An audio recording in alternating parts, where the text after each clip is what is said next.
ഇന്ന് നമ്മുടെ ഇടയിൽ ഒരുപാട് പേരിൽ മിക്ക തരത്തിലുള്ള ജീവിതശൈലി രോഗങ്ങളും കൂടി വരികയാണ്. അതിനൊരു ബേസ് ആയിട്ടുള്ള ഒരു കാരണം എന്ന് പറഞ്ഞിട്ടുണ്ടെങ്കിൽ നമ്മുടെ അമിതവണ്ണമാണ്. അപ്പോൾ എന്താണ് ഈ അമിതവണ്ണം, അല്ലെങ്കിൽ നമുക്ക് അമിതവണ്ണമുള്ളവർക്ക് അത് എങ്ങനെ കുറയ്ക്കാം, ഒരു ഹെൽത്തി ആയിട്ട് എങ്ങനെ കുറയ്ക്കാം എന്നൊക്കെ നമുക്ക് ഈ വീഡിയോയിലൂടെ നോക്കാം. ഞാൻ ഡോക്ടർ പ്രിയ, കലോഞ്ചി ഡയറ്റിലെ മെഡിക്കൽ ഓഫീസറാണ്. അപ്പോൾ എന്താണ് ഈ അമിതവണ്ണം എന്ന് നമുക്ക് ആദ്യം തന്നെ നോക്കാം. അമിതവണ്ണം എന്ന് പറഞ്ഞാൽ നമുക്ക് നോർമലി എല്ലാവർക്കും അവരുടെ ഹൈറ്റിനനുസരിച്ച് വേണ്ട ഒരു വെയിറ്റ് ഉണ്ട്. ആ വെയിറ്റിലും അധികമായിട്ട് നമ്മുടെ ശരീരത്തിൽ കൊഴുപ്പ് കെട്ടിക്കിടക്കുന്ന ഒരു അവസ്ഥയാണ് നമ്മൾ അമിതവണ്ണം എന്ന് പറയാം. അപ്പം ഓരോരുത്തർക്ക് നോക്കുമ്പോൾ അവർക്ക് അമിതവണ്ണമാണോ എന്നൊക്കെ തിരിച്ചറിയാൻ വേണ്ടി നമ്മുടെ WHO തന്നെ ഒരു മാനദണ്ഡം വെച്ചിട്ടുണ്ട്. അപ്പോൾ അത് പ്രകാരം നമ്മൾ ബോഡി മാസ് ഇൻഡെക്സ് എന്നാണ് കാൽക്കുലേറ്റ് ചെയ്യുക. ബോഡി മാസ് ഇൻഡെക്സ് എങ്ങനെ കാൽക്കുലേറ്റ് ചെയ്യാം? നമ്മുടെ ശരീരഭാരം കിലോഗ്രാമിൽ എടുക്കുക, അതിനെ നമ്മുടെ ഹൈറ്റ് മീറ്റർ സ്ക്വയറിൽ വെച്ച് ഹരിക്കുമ്പോൾ കിട്ടുന്നതാണ് നമ്മുടെ BMI എന്ന് പറയുന്നത്. ആ ഒരു BMI എന്ന് പറയുന്നതിൻ്റെ വാല്യൂ എത്രയാണോ കിട്ടുന്നത് അത് വെച്ചിട്ടാണ് നമുക്ക് അമിതവണ്ണമാണോ അതോ നമുക്ക് നോർമൽ വെയിറ്റ് ആണോ എന്നൊക്കെ കാൽക്കുലേറ്റ് ചെയ്യുന്നത്. ഇപ്പോൾ നോർമൽ എന്ന് പറഞ്ഞാൽ 18നും 25നും ഇടയിലാണ് നിങ്ങൾക്ക് BMI കാൽക്കുലേറ്റ് ചെയ്യുമ്പോൾ കിട്ടുന്നതെങ്കിൽ നമ്മൾ നോർമലാണ്, നമുക്ക് അമിതവണ്ണവുമില്ല, നമുക്ക് ശരീരഭാരം കുറവുമല്ല. ഇപ്പോൾ 18ന് താഴെ വരുവാണെങ്കിൽ നമുക്ക് ശരീരഭാരം കുറവാണ്, നമുക്ക് വെയിറ്റ് കുറവാണ്, അണ്ടർ വെയിറ്റ് എന്നൊക്കെ നമുക്ക് പറയാം. ഇപ്പോൾ 25ന് മുകളിലോട്ട് വരുമ്പോൾ നമ്മൾ അതിന് അമിതവണ്ണം എന്ന് പറയും. ഇപ്പോൾ 25നും 30നും ഒക്കെ ഇടയിലാകുമ്പോഴത്തേക്കും നമ്മൾ അമിതവണ്ണത്തിൻ്റെ ഒരു കാറ്റഗറിയിൽ കൂടും. ഈ 30ന് മുകളിൽ പോകുമ്പോഴത്തേക്കും നമ്മളതിനെ പൊണ്ണത്തടി എന്നാണ് പറയാം. അപ്പം അമിതവണ്ണം ഉണ്ടാവാൻ പല കാരണങ്ങൾ കൊണ്ട് നമുക്ക് കാണാറുണ്ട്. ഇപ്പം നമുക്ക് ഒന്നെങ്കിൽ നമ്മൾ എന്തെങ്കിലും ഭക്ഷണം കഴിക്കുന്നതിൻ്റെ ഭാഗമായിട്ട് വരാം, അല്ലെങ്കിൽ മറ്റ് പല രോഗത്തിൻ്റെ അടിസ്ഥാനത്തിൽ വരാം. അപ്പോൾ അമിതവണ്ണം ഉണ്ടാവാനുള്ള കാരണങ്ങൾ നമ്മൾ എക്സോജീനിയസ് എന്നും എൻഡോജീനിയസ് എന്നും ഡിവൈഡ് ചെയ്തിട്ടുണ്ട്. അപ്പോൾ നമ്മൾ കഴിക്കുന്ന ഭക്ഷണ രീതിയാണ് പ്രശ്നമെങ്കിൽ അതുമൂലം നമുക്ക് അമിതവണ്ണം വരാം. ഇപ്പോൾ നമുക്ക് അതല്ലാതെ വരുന്ന ചില രോഗങ്ങൾ മൂലം നമുക്ക് അമിതവണ്ണം വരാറുണ്ട്. ഇപ്പം കൊളസ്ട്രോൾ കൂടിയ ആൾക്കാർക്കോ അല്ലെങ്കിൽ PCOD പോലെയുള്ള കണ്ടീഷൻസിലൊക്കെ നമുക്ക് അമിതവണ്ണം പറയാറുണ്ട്. തൈറോയ്ഡ് ഹോർമോണിൻ്റെ ഡിസ്ഫങ്ഷൻ ഉള്ളവർക്ക് ഇപ്പോൾ ഒരു PCODയുടെ കേസ് എടുക്കുമ്പം അമിതവണ്ണം PCOD എന്ന് പറഞ്ഞ ഒരു സൈക്കിൾ പോലെയാണ്. അമിതവണ്ണമുള്ളവർക്ക് PCOD ചാൻസ് ഉണ്ട്. അതുപോലെ തന്നെ PCOD വരുന്നതിൻ്റെ ഭാഗമായിട്ടും അമിതവണ്ണം വരുന്നവരും ഉണ്ട്. അപ്പോൾ ഇതൊരു സൈക്ലിക് പ്രോസസ്സാണ്. ഇപ്പോൾ ഇത് കൂടാതെ തന്നെ പാരമ്പര്യമായിട്ട് തന്നെ വണ്ണമുള്ളവർ, ഇപ്പോൾ നമ്മുടെ മാതാപിതാക്കൾക്കൊക്കെ വണ്ണം ഉണ്ടെങ്കിൽ അങ്ങനെ വണ്ണം വെക്കാനുള്ള ടെൻഡൻസി കൂടുതലാണ്. ഈ അമിതവണ്ണം എന്ന് പറയുമ്പോൾ നമുക്കൊരു സൗന്ദര്യ പ്രശ്നം മാത്രമായിട്ട് ഒതുങ്ങുന്നില്ല. ഒരുപാട് പേർക്ക് ആ ഒരു സൈഡിലാണ് കൂടുതൽ ടെൻഷനെങ്കിലും അതിനേക്കാളും ഏറ്റവും ഇമ്പോർട്ടൻ്റ് എന്ന് പറഞ്ഞാൽ ഇത് പല രോഗങ്ങൾക്ക് കാരണമാവുന്നുണ്ട്. അപ്പോൾ അമിതവണ്ണമുള്ള ഒരാൾക്ക് മുട്ടുവേദനയാണ് കാരണമെങ്കിൽ നമുക്ക് ആ മുട്ടുവേദനയെ എത്രത്തോളം ചികിത്സിച്ചിട്ട് യാതൊരു ഫലവും കിട്ടില്ല. അവരുടെ വെയിറ്റാണ് അവിടെ കൺട്രോൾ ചെയ്യേണ്ടത്. അമിതവണ്ണമുള്ളവർക്കാണ് ഇപ്പം മിക്ക ജീവിതശൈലി രോഗങ്ങളുണ്ടാവുക. ഇപ്പോൾ ഡയബറ്റിസ് ആയിക്കോട്ടെ, കൊളസ്ട്രോള്, അതോടൊപ്പം തന്നെ BP കൂടി കൂടുതലായിട്ട് കാണും. അപ്പോൾ ഇവരെ ഒരു കൂടുതലായിട്ട് നിൽക്കുമ്പോൾ, അതായത് അമിതവണ്ണത്തോടൊപ്പം ഈ 3 രോഗങ്ങൾ ചേർന്ന് നിൽക്കുമ്പോൾ നമ്മൾ അതിനെ മെറ്റബോളിക് സിൻഡ്രോം എന്ന് പറയും. ഈ ഒരു കണ്ടീഷനിലൊക്കെ വന്നിട്ടുണ്ടെങ്കിൽ നമുക്ക് നമ്മുടെ ലൈഫ് ഭയങ്കര ബുദ്ധിമുട്ടാവും. കാരണം പല രോഗങ്ങൾ പെട്ടെന്ന് വരികയും അത് നമ്മുടെ ഹാർട്ട് കംപ്ലയിൻസിനോ അല്ലെങ്കിൽ മറ്റ് പല കണ്ടീഷൻസിന് വരികയും അത് കോംപ്ലിക്കേറ്റഡ് സ്റ്റേജിലോട്ട് പോവുകയും ചെയ്യും. ഇത് കൂടാതെ തന്നെ നമുക്ക് PCOD പോലെയുള്ള കണ്ടീഷൻ, ഇപ്പോൾ PCOD എന്ന് പറയുന്നൊരു കണ്ടീഷൻ നമ്മൾ എടുക്കുകയാണെങ്കിൽ ആ ഒരു സ്ത്രീകളിൽ അതുമൂലം ഇൻഫെർട്ടിലിറ്റി പോലെയുള്ള കണ്ടീഷൻസിലോട്ട് പോകാറുണ്ട്. ഇനി വെരിക്കോസ് വെയിൻ പോലെയുള്ള കണ്ടീഷൻസ് വരുന്നുണ്ട്. വെരിക്കോസ് വെയിൻ ഉണ്ടാവാൻ ഇവിടെ പറഞ്ഞ പോലെ അമിതവണ്ണം വരുന്നു, അതുപോലെ വെയിൻസിലുണ്ടാകുന്ന കംപ്രഷൻ, അങ്ങനെ നമുക്ക് അതിൻ്റേതായ ബുദ്ധിമുട്ടുകളുണ്ട്. ഇത് കൂടാതെ തന്നെ ഈ അമിതവണ്ണം നമുക്ക് മെൻ്റലി ഭയങ്കര ഇറിറ്റേറ്റഡ് ആയിരിക്കും. അത് കുറച്ചുകൂടി ഇൻട്രോവേർട്ട് ആയി പോവുകയും ആ ഒരു ഡിപ്രഷൻ പോലെയുള്ള കണ്ടീഷൻസിലോട്ട് പോകും. അപ്പോൾ എല്ലാ രീതിയിലും നോക്കിക്കഴിഞ്ഞാലും അമിതവണ്ണം ഭയങ്കര ബുദ്ധിമുട്ട് തന്നെയാണ്. അപ്പോൾ നമ്മൾ ഇത് എങ്ങനെ കുറയ്ക്കണം, അതാണ് നമുക്ക് എല്ലാവർക്കും അറിയേണ്ട കാര്യം. അപ്പോൾ അമിതവണ്ണം നമ്മൾ എങ്ങനെ കുറയ്ക്കണം നോക്കിക്കഴിഞ്ഞാൽ നമ്മുടെ ഏറ്റവും ബേസിക് ആയിട്ട് വേണ്ടതെന്ന് വെച്ച് കഴിഞ്ഞാൽ ഒരു ഡോക്ടറുടെ അല്ലെങ്കിൽ ഒരു ഡയറ്റീഷ്യൻ്റെ കൺസൾട്ടേഷൻ എടുക്കുകയാണ് വേണ്ടത്. നമ്മൾ ഒരുപാട് വീഡിയോസ് കാണുകയും അല്ലെങ്കിൽ ഒരുപാട് നെറ്റിലൂടെ നോക്കിയിട്ട് നമ്മുടെ ഇഷ്ടപ്രകാരം നമ്മളൊരു ഡയറ്റ് തുടങ്ങുന്നതിന് മുൻപ് ഏറ്റവും ആദ്യം വേണ്ടതെന്ന് പറഞ്ഞാൽ ഒരു ഡയറ്റീഷ്യനെ അല്ലെങ്കിൽ ഒരു ജനറൽ ഫിസിഷ്യനെ ഒക്കെ കണ്ടിട്ട് നമ്മുടെ ഹെൽത്ത് എങ്ങനെയാണോ അല്ലെങ്കിൽ നമ്മുടെ ഹെൽത്ത് ഓക്കെ ആണോ നോക്കിയിട്ട് വേണം നമ്മൾ എപ്പോഴും ഒരു ഡയറ്റ് പ്ലാൻ സ്റ്റാർട്ട് ചെയ്യാൻ. അപ്പോൾ അതിന് മുൻപായിട്ട് അപ്പോൾ നമ്മൾ എന്തൊരു ഡയറ്റ് എടുക്കുകയാണെങ്കിൽ അതിൻ്റെ മുൻപ് നമ്മുടെ നോർമൽ എല്ലാ വൈറ്റൽസും ഓക്കെ ആണോ നോക്കണം. നമ്മുടെ BP, നമ്മുടെ ഡയബറ്റീസിൻ്റെ ലെവൽ, അല്ലെങ്കിൽ നമുക്ക് ഷുഗർ ഉണ്ടോ, നമുക്ക് തൈറോയ്ഡ് പോലെ എന്തെങ്കിലും കണ്ടീഷൻസ് ഉണ്ടോ എന്നൊക്കെ നോക്കണം. കാരണം ഇങ്ങനെ എന്തെങ്കിലും രോഗങ്ങളുണ്ടെങ്കിൽ നമ്മൾ അത് ട്രീറ്റ് ചെയ്താൽ മാത്രമേ നമ്മുടെ വണ്ണം കുറയുള്ളൂ. ഇപ്പോൾ തൈറോയ്ഡ് ഹോർമോൺ ഡിസ്ഫങ്ഷൻ ഉള്ള ഒരാളാണെങ്കിൽ നമ്മൾ ഡയറ്റ് എടുത്തിട്ടുണ്ടെങ്കിൽ അവിടെ റിസൾട്ട് കിട്ടില്ല. അപ്പോൾ ആദ്യം നമ്മൾ ആ കണ്ടീഷൻ എന്താണെന്ന് നോക്കിയിട്ട് അതിനാദ്യം ട്രീറ്റ്മെൻറ്റ് എടുക്കണം. അതിനോടൊപ്പം തന്നെ നമ്മൾ ഡയറ്റ് എടുത്തു കഴിഞ്ഞാൽ കംപ്ലീറ്റ് ആയിട്ട് റിസൾട്ട് കിട്ടും. അപ്പോൾ മൊത്തത്തിലൊരു ഭക്ഷണം മാത്രം നിയന്ത്രിച്ചാൽ പോരാ, കൃത്യമായൊരു വ്യായാമം വേണം. നമ്മൾ എങ്ങനെയൊക്കെയെങ്കിലും നമ്മൾ കൃത്യമായ ഒരു സമയം കണ്ടെത്തണം വ്യായാമത്തിന് വേണ്ടിയിട്ട്. അപ്പം ആഴ്ചയിൽ ഒരു 5 ദിവസമെങ്കിലും ഒരു അരമണിക്കൂർ മുതൽ 3/4 മണിക്കൂർ വരെയെങ്കിലും ഏതെങ്കിലും തരത്തിൽ നമുക്ക് ഏത് തരത്തിലുള്ള വ്യായാമമാണെന്ന് നല്ലൊരു ഫിറ്റ്നസ്സോ സർട്ടിഫൈഡ് ആയിട്ടുള്ള ഫിറ്റ്നസ് ട്രെയിനറിൻ്റെ അടുത്തോ അല്ലെങ്കിൽ നമ്മുടെ ഒരു ഡോക്ടറെ അടുത്തോ കൺസൾട്ടൻറ്റിൻ്റെ അടുത്തോ ചോദിച്ചതിന് ശേഷം കൃത്യമായിട്ട് വ്യായാമം കൂടി ഉണ്ടെങ്കിൽ നമുക്ക് ഈസി ആയിട്ട് വെയിറ്റ് കുറയ്ക്കാൻ പറ്റും. ഇപ്പോൾ ഒരു 100 കിലോ ഉള്ള ഒരാൾക്കാണെങ്കിൽ ഒരു 65 കിലോ വരെയെങ്കിലുമൊക്കെ സുഖമായിട്ട് കുറയ്ക്കാൻ നമുക്ക് ഈ ഒരു ഡയറ്റിലൂടെ തന്നെ ചെയ്യാൻ പറ്റും. അപ്പോൾ നമ്മൾ ആദ്യം ഈ വൈറ്റൽസ് ഒക്കെ ചെക്ക് ചെയ്തു, എല്ലാം നോർമൽ ആണെന്ന് ഉറപ്പ് വരുത്തി കഴിഞ്ഞാൽ നമ്മുടെ ഫുഡ് ഹാബിറ്റ്സ് ഒക്കെ തന്നെ മാറ്റണം. അപ്പോൾ ഫുഡിൽ ഏറ്റവും ആദ്യം നമ്മൾ കട്ട് ചെയ്യാൻ പറയുക എപ്പോഴും ഒരു ഷുഗറിൻ്റെ ലെവൽ, അതുപോലെ തന്നെ ഉപ്പിൻ്റെ ലെവൽ. അപ്പോൾ നമ്മൾ കംപ്ലീറ്റ്ലി ഷുഗർ കുറയ്ക്കണം. ഷുഗർ കുറയ്ക്കുന്നതിനോടൊപ്പം തന്നെ അന്നജത്തിൻ്റെ അളവ് നല്ലപോലെ കുറയ്ക്കും. കംപ്ലീറ്റ്ലി അത് ഒഴിവാക്കാൻ പറ്റുകയാണെങ്കിൽ അത് ഏറ്റവും നല്ലത്. അപ്പോൾ അന്നജം എന്ന് പറഞ്ഞാൽ നമ്മൾ കഴിക്കുന്ന ചോറ്, ചപ്പാത്തി, ആട്ടയുടെ പ്രൊഡക്ട്സ്, അങ്ങനെ എല്ലാത്തിലും നമ്മൾ ഇപ്പോൾ കഴിക്കുന്ന ബ്രെഡ് ആയിക്കോട്ടെ, ബണ്ണായിക്കോട്ടെ, എല്ലാം കാർബോഹൈഡ്രേറ്റ് ആണ്. അപ്പോൾ അത് കംപ്ലീറ്റ്ലി കുറയ്ക്കുക. ഇനി അടുത്ത് നമ്മൾ ഫാറ്റിൻ്റെ അളവ് കുറയ്ക്കണം. നമ്മൾ എക്സസ് ആയിട്ട് കഴിക്കുന്ന ഫാറ്റ്, അതായത് ഒരുപാട് ഫ്രൈഡ് ഫുഡ് കഴിക്കുക, ഒരുപാട് ടിൻഡ് ഫുഡ് കഴിക്കുക, പ്രോസസ്ഡ് ഫുഡ് കഴിക്കുക. ഇപ്പോൾ മധുരം കുറയ്ക്കുക എന്ന് പറയുമ്പോൾ പഞ്ചസാര മാത്രമല്ല, അല്ലെങ്കിൽ ചായയിലോ കാപ്പിയിലോ പഞ്ചസാര കുടിക്കാതിരിക്കുക അല്ലെങ്കിൽ ആഡ് ചെയ്യാതിരിക്കുന്നവരാണെങ്കിൽ അത് മാത്രം അവോയ്ഡ് ചെയ്താൽ പോരാ. നമ്മൾ കഴിക്കുന്ന എല്ലാ ബേക്കറി ഐറ്റംസിലും മധുരം കുറച്ചുകൂടി ഇരട്ടിപ്പിക്കാൻ വേണ്ടിയിട്ട് ഫ്രക്ടോസ് ആണ് ആഡ് ചെയ്യുന്നത്. അത് നമ്മുടെ ഗ്ലൂക്കോസിനേക്കാളും അല്ലെങ്കിൽ നമ്മൾ നോർമൽ ഷുഗറിനേക്കാളും ഇരട്ടി ദോഷം ചെയ്യുന്നതാണ്. അപ്പോൾ ഹൈ ഫ്രക്ടോസ് കോൺ സിറപ്പാണ് മിക്ക വസ്തുക്കളിൽ ആഡ് ചെയ്യുന്നത്. അതുകൊണ്ടാണ് ഇന്ന് മറ്റ് പല ജീവിതശൈലി, ഇപ്പോൾ യൂറിക് ആസിഡിൻ്റെ പ്രശ്നങ്ങളായിക്കോട്ടെ, ഫ്രക്ടോസിൻ്റെ കൂടുതൽ ഉപയോഗം കൊണ്ടാണ് ഫാറ്റി ലിവർ പോലെയുള്ള കംപ്ലയിൻസ് ഒക്കെ ഉണ്ടാകുന്നത്. അപ്പോൾ അതൊക്കെ കൺട്രോൾഡ് ആവുക. അതിനോടൊപ്പം തന്നെ ഡയറ്റ് എടുക്കുമ്പോൾ നമ്മൾ ആദ്യം തന്നെ കൺട്രോൾ ചെയ്യേണ്ടത് ഈ പറഞ്ഞ ഭക്ഷണങ്ങളാണ്. അപ്പോൾ ഈ ഭക്ഷണം കഴിക്കുന്ന ഇതൊക്കെ അവോയ്ഡ് ചെയ്യുമ്പോൾ നമ്മൾ എന്തൊക്കെ കൂടുതലായിട്ട് കഴിക്കണം? കൂടുതലായിട്ട് നമ്മൾ എപ്പോഴും പ്രോട്ടീൻസ് ചേർക്കുക. പ്രോട്ടീൻസ് ആണ് ഏറ്റവും നമുക്ക് വേണ്ടത്. നമ്മുടെ മസിൽ ബിൽഡ് ചെയ്യാനും നമുക്ക് വേണ്ട എനർജി. എപ്പോഴും കാർബോഹൈഡ്രേറ്റ് എന്ന് പറഞ്ഞാൽ നമുക്ക് എന്തെങ്കിലും ജോലി ചെയ്യാൻ വേണ്ടിയിട്ടുള്ള എനർജിയാണ് കാർബോഹൈഡ്രേറ്റ് തരിക. അപ്പം ഇന്നത്തെ ഒരു ലൈഫ് സ്റ്റൈൽ പ്രകാരം നമുക്ക് ഒരുപാട് ആയാസമുള്ള അല്ലെങ്കിൽ അധ്വാനമുള്ള ജോലികളൊന്നുമില്ല. അപ്പോൾ കാർബോഹൈഡ്രേറ്റിൻ്റെ അളവ് മാക്സിമം കുറയ്ക്കുക. നമുക്ക് അതിന് പകരം പ്രോട്ടീൻസ് കഴിക്കുക, നല്ലപോലെ വെജിറ്റബിളും ഫ്രൂട്ട്സും കഴിക്കുക. അത് കൂടുതൽ കട്ട് ചെയ്ത് ഫ്രഷ് ആയിട്ട് സാലഡായിട്ട് കഴിക്കുന്നതാണ് ഏറ്റവും നല്ലത്. നമ്മൾ ജ്യൂസാക്കി കഴിക്കുമ്പോൾ വീണ്ടും പഞ്ചസാര ആഡ് ചെയ്യുന്നു, അതിലുള്ള ഫൈബറൊക്കെ നഷ്ടപ്പെടുന്നു. അപ്പോൾ ജ്യൂസാക്കി കഴിക്കാതെ മാക്സിമം കട്ട് ചെയ്ത് കഴിക്കാൻ വേണ്ടി ശ്രദ്ധിക്കുക. ഇപ്പോൾ സീസണൽ ആയിട്ടുള്ള നമ്മുടെ വീട്ടിലേക്കുള്ള പച്ചക്കറികളോ അല്ലെങ്കിൽ നമ്മുടെ നാട്ടിലേക്കുള്ള ഫ്രൂട്ട്സൊക്കെ കൂടുതലായിട്ട് കഴിക്കാൻ വേണ്ടി ശ്രദ്ധിക്കുക. അപ്പോൾ നമുക്ക് അതുവഴി ഉണ്ടാകുന്ന കുറേ വിഷാംശമൊന്നും നമ്മുടെ വയറിലെത്താതിരിക്കുകയും നമ്മുടെ ബോഡീനെ പ്രൊട്ടക്റ്റ് ചെയ്യാൻ പറ്റും.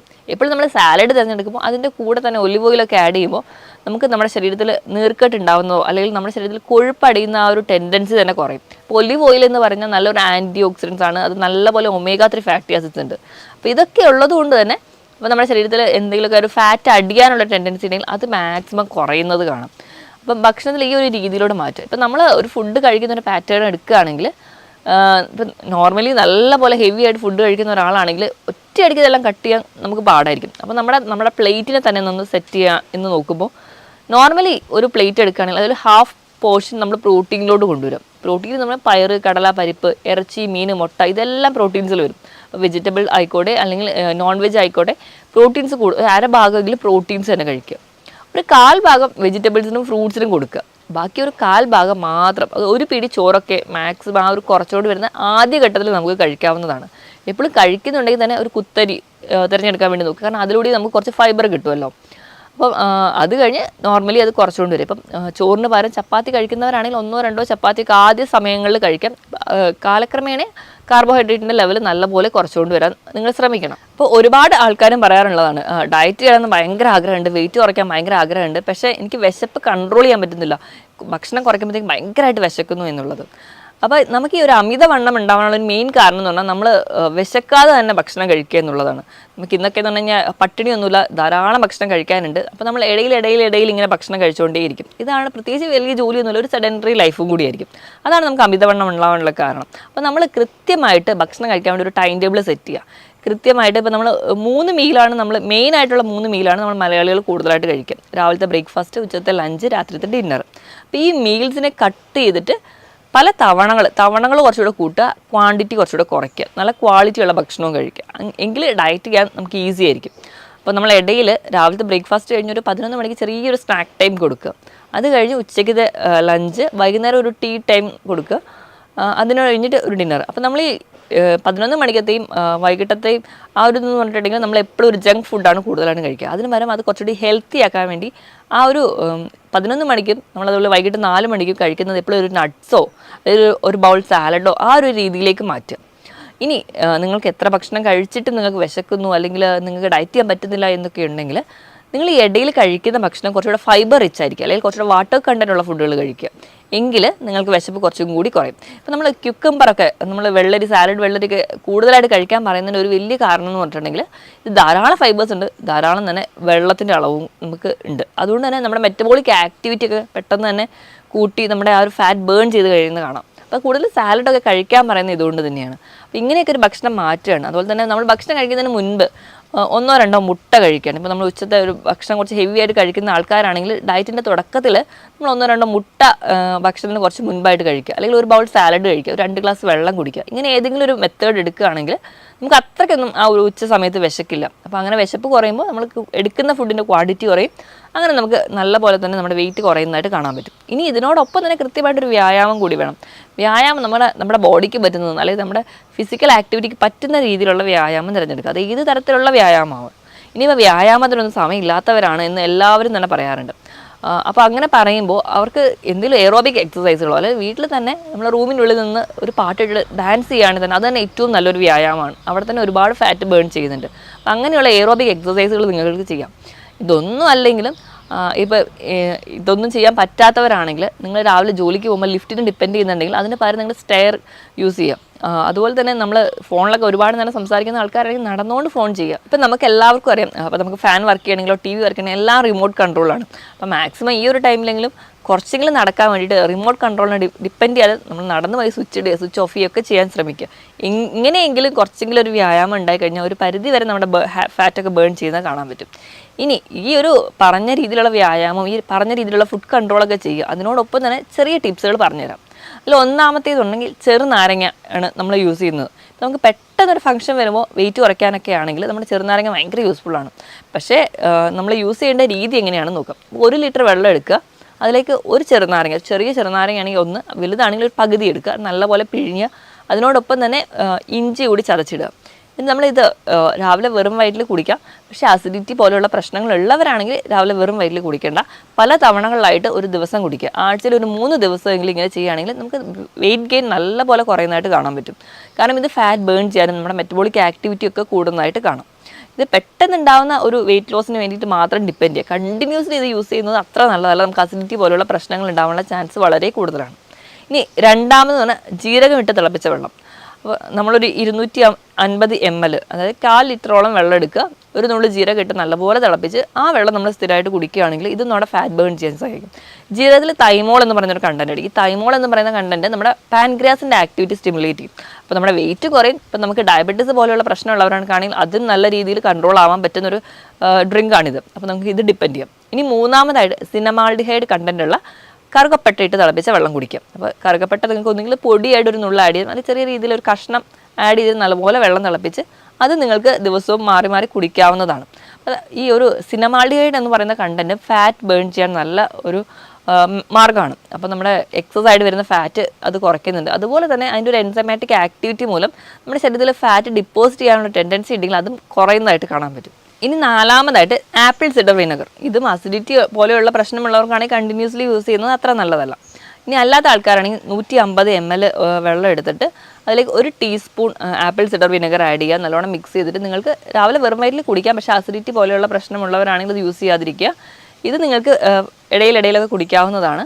അങ്ങനെ ചെയ്ത് കഴിഞ്ഞാലും നിങ്ങൾക്ക് ഒരു പരിധി വരെ ഫാറ്റ് ബേൺ ചെയ്യുന്നത് കാണാം. പക്ഷേ കണ്ടിന്യൂസ്ലി ഇതൊക്കെ യൂസ് ചെയ്യുമ്പോൾ നമ്മുടെ ഇനാമൽ, നമ്മുടെ പല്ലിന് ചെറിയ കേട് വരാനൊക്കെയുള്ള ചാൻസുകളുണ്ട്. അപ്പോൾ മാക്സിമം ഇടയിൽ ഇപ്പോൾ ആഴ്ചയിൽ 3 ദിവസമോ അങ്ങനെയൊക്കെ മാറി നിങ്ങൾ കുടിക്കുന്നത് ഒരു പരിധി വരെ നിങ്ങളുടെ ഫാറ്റ് ബേൺ ചെയ്യും, നിങ്ങളുടെ വെയിറ്റ് കുറയുന്നതായിട്ടും കാണാൻ പറ്റും. ഇനി ഇപ്പോൾ ചില ആൾക്കാർക്ക് പ്രശ്നം എന്ന് വെച്ച് കഴിഞ്ഞാൽ വയറിൻ്റെ ഭാഗത്ത് അല്ലെങ്കിൽ ഇടുപ്പിൻ്റെ ഭാഗത്താണ് കൂടുതൽ കൊഴുപ്പെങ്കിൽ അവർക്ക് ചെയ്യാൻ പറ്റുന്ന ചില എക്സസൈസുകൾ നമുക്ക് നോക്കാം. ഒന്നാമതായിട്ട് ബ്രീത്തിങ് എക്സസൈസ്. എവിടെയെങ്കിലും നിവർന്നിരുന്നിട്ട് ശ്വാസം പതിയെ ഉള്ളിലോട്ട് എടുക്കുക, പതിയെ റിലാക്സ് ചെയ്യുക. ഒന്നാമത്തെ ബ്രീത്തിങ് എക്സസൈസാണ്. ഇനി രണ്ടാമത്തെ ആണെങ്കിൽ നമുക്ക് എവിടെയെങ്കിലും സ്റ്റഡി ആയിട്ട് തന്നെ ഇരിക്കുക, സ്റ്റഡി ആയിട്ട് എടുത്തിട്ട് ശ്വാസം നല്ലപോലെ ഉള്ളിലേക്ക് വലിച്ചെടുക്കുക, എന്നിട്ട് കുറച്ച് നേരം ശ്വാസം ഹോൾഡ് ചെയ്യുക. അപ്പോൾ നമ്മുടെ വയറ് നല്ലപോലെ ടൈറ്റ് ആവും. അത് കൊണ്ട് തന്നെ ആ ഒരു ഏരിയയിലെ മസിൽസൊക്കെ കുറച്ചുകൂടെ വർക്ക് ചെയ്യുന്നതിൻ്റെ ഭാഗമായിട്ട് അവിടുത്തെ ഫാറ്റ് ബേൺ ചെയ്തു. അതിൻ്റെ ഭാഗമായിട്ട് നമുക്ക് ആ ഒരു ഏരിയയിൽ മസിൽസ് കുറയുന്നതിന് അല്ലെങ്കിൽ ആ ഒരു വർക്ക് കാരണം അവിടുത്തെ ഫാറ്റ് ബേൺ ചെയ്യുന്നത് കൊണ്ട് തന്നെ ആ ഒരു ഏരിയയിൽ തടി കുറയുന്നതായിട്ട് കാണാൻ പറ്റും. ഇനി ഒരു 15 സെക്കൻഡൊക്കെ ഇങ്ങനെ ഹോൾഡ് ചെയ്തിടുക, പിന്നെ റിലാക്സ് ചെയ്യുക, നോർമൽ ബ്രീത്തിങ്ങിലോട്ട് വരിക. ഒരു 15 തവണയെങ്കിലും ഇതേ പ്രോസസ്സ് തന്നെ കണ്ടിന്യൂ ചെയ്യുക, പിന്നെ നോർമൽ ബ്രീത്തിങ്ങിലോട്ട് വരിക. അത് കഴിഞ്ഞ് വീണ്ടും ഒരു 15ൻ്റെ സെറ്റ് എടുക്കുക. അങ്ങനെ ഒരു 30 തവണയെങ്കിലും ഒരു ദിവസം ചെയ്യുന്നത് നമ്മുടെ ആ ഒരു വയറിൻ്റെ ഭാഗത്തുള്ള കൊഴുപ്പ് അഴിയുന്നതിന് കാരണമാകും. ഇനി മൂന്നാമത്തേത് നമുക്ക് പ്ലാങ്ക് ചെയ്യുക. പ്ലാങ്ക് എക്സസൈസ് ചെയ്യുമ്പോഴും ആ ഒരു വയറിൻ്റെ ഏരിയയിൽ ഉണ്ടാകുന്ന മസിൽസൊക്കെ എൻഗേജ്ഡ് ആവുന്നതുകൊണ്ട് അവിടുത്തെ ഫാറ്റ് പെട്ടെന്ന് ബേൺ ചെയ്യുന്നതാണ്. ഈ തരത്തിലുള്ള വ്യായാമങ്ങളും ചെയ്യുക.